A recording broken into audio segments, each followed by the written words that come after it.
तो यहाँ पर देखो परमाणु अविभाज्य है, ये आपको पता चल गया। और इम्पोर्टेंट जो दो नियम आए थे जो खोजे गए वो थे क्या, द्रव्यमान संरक्षण का नियम, जिसके अनुसार कोई भी रासायनिक अभिक्रिया में जो तत्व भाग ले रहे हैं उनका द्रव्यमान संरक्षण यानी द्रव्यमान बदलता नहीं है। ठीक है, तो यहाँ पर यही द्रव्यमान संरक्षण का नियम है कि किसी भी रासायनिक अभिक्रिया में भाग लेने वाले तत्वों का द्रव्यमान ना तो सुदृढ़ किया जा सकता है ना ही जो है विनाश किया जा सकता है। उनका द्रव्यमान निश्चित रहेगा, उसको हम ज़्यादा या कम नहीं कर सकते हैं, उसको बढ़ा और घटा नहीं सकते। ठीक है, दूसरा नियम था आपका स्थिर अनुपात का नियम, जिसको लवाइजिए और अन्य वैज्ञानिक ने जो है, मेन लवाइजिए का ही नाम आता है, उन्होंने इस अनुपात को दिया। तो कोई भी जब भी कोई तत्व जो है आपस में सहयोग करते हैं तो मिलकर के यौगिक का निर्माण करते हैं। इसके लिए दो या दो से ज़्यादा तत्व जो है अगर आपस में सहयोग करेंगे तो यौगिक का निर्माण करेंगे। तो स्थिर अनुपात का नियम जो है वो ये कहता है कि अगर जो मतलब यौगिक जो बन रहा है, जो भी आपका यौगिक बन रहा है, चाहे वो किसी भी मेथड से बने, कहीं से भी प्राप्त किया जाए, उसका अनुपात जो है वो एक हमेशा निश्चित रहेगा। ठीक है, तो उसका अनुपात निश्चित रहेगा या स्थिर रहेगा, इसी को स्थिर अनुपात का नियम कहा गया। सिर्फ यहाँ पर जैसे अगर हम बात करें पानी की, तो ये पानी में जो है हाइड्रोजन और ऑक्सीजन से मिलकर के बना हुआ है, और यहाँ पर इसके द्रव्यमानों का अनुपात हमेशा 1:8 रहेगा। हाइड्रोजन 1 रहेगा, ऑक्सीजन 8।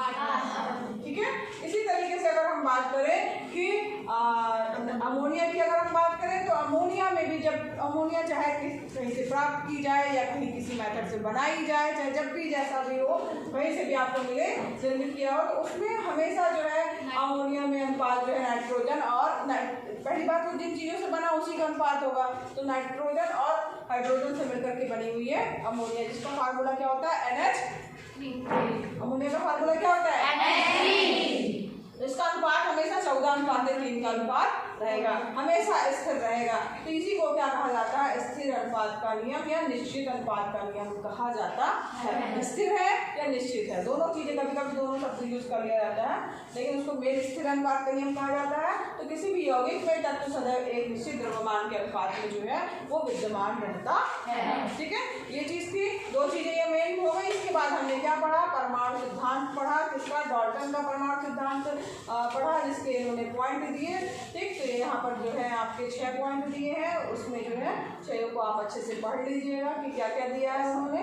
तो यहाँ पर अब पहला तो पॉइंट यही था कि सभी जो भी पदार्थ है, द्रव्य है, वो हमेशा जो है वो परमाणुओं से निर्मित है, जो कि रासायनिक अभिक्रिया में पार्ट लेते हैं। ठीक, ना तो परमाणु अविभाज्य है, सूक्ष्मतम कण होता है जिसको विभाजित नहीं किया जा सकता है, और ना ही रासायनिक अभिक्रिया में से बनाया जा सकता है, ना ही इसको नष्ट किया जा सकता है, वो पहले से ही विद्यमान है। दूसरी चीज क्या उन्होंने बताई कि अगर समान तत्व के सभी परमाणुओं का द्रव्यमान और रासायनिक गुण समान होगा, और अलग अलग तत्व है तो उसका परमाणुओं का द्रव्यमान और रासायनिक गुण भी क्या होगा, अलग अलग होगा। फिर इसके बाद जो है जो जब भी वो विभिन्न विभिन्न तत्व है आपस में सहयोग करेंगे, तो यहाँ पर जो है अनुपात होगा वो निश्चित रहेगा। ठीक है, पूर्ण संख्या के अनुपात में सहयोग करके यौगिक का निर्माण करेंगे।